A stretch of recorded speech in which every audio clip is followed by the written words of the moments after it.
If you know anything about Wes Craven's The Serpent and the Rainbow, you probably already know that it's based on a real story of zombies in Haiti. But did you know that somebody in the cast actually had a real life experience with that power on set?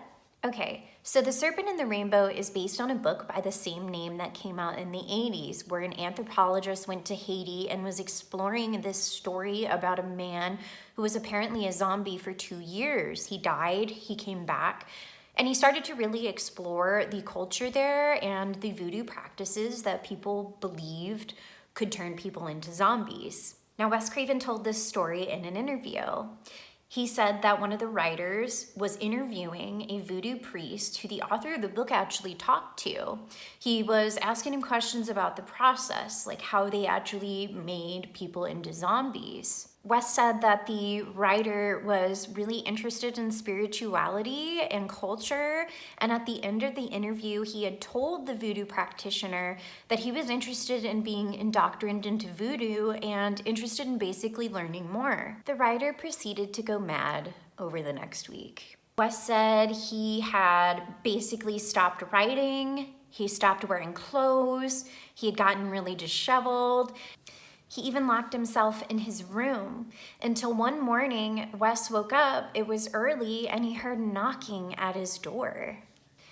He looked totally disheveled, totally crazy. There were cigarette butts all around his feet. Apparently, he had scaled the building and spent most of the night on Wes's balcony.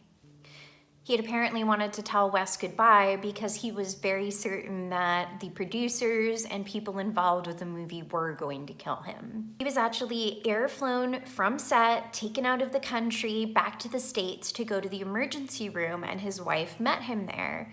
In just a matter of days, he kind of came out of this whole thing. He said the last thing that he remembered was telling the voodoo practitioner that he was interested in experiencing this magic for himself, and the voodoo practitioner told him, well, then you will be. In the interview, Wes Craven said that the writer must have been dosed by the voodoo practitioner during the time that they were talking. You know, in the story, it's basically like a potion that they use or a mix of different neurotoxins and stuff. I love spooky, scary, weird stories that happen on the set of horror movies. And if you liked hearing about this one, let me know in the comments because I will definitely share some more.